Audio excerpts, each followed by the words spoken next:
ब्रेकनंतर एक मोठी बातमी आहे। कुर्ल्यामध्ये भारत कोल कंपाऊंड परिसरामध्ये 30 ते 35 गाळे तोडलेले आहेत। जमीन डेव्हलपर्स पृथ्वी चव्हाण यांनी स्वतःच्या नावावर केलेली आहे। तर भारत कोल कंपाऊंडची जागा सर्व जागा खासगी मालकीची आहे, पण एकाच डेव्हलपरने ती जमीन आपल्या नावावर केली आहे।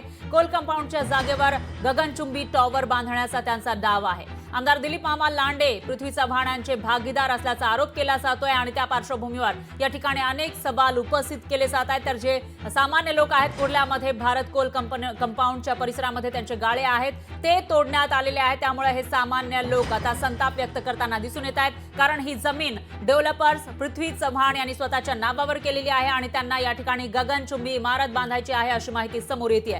तर जे पृथ्वी चव्हाण आहेत ज्यांनी हे गाळे तोडलेले आहेत आणि ही जमीन आपल्या नावावर केली आहे ते आमदार दिलीप मामा लांडे यांचे भागीदार असल्याचा आरोप होतोय। लोकशाही मराठी ऐका, पहा, जागरूक रहा।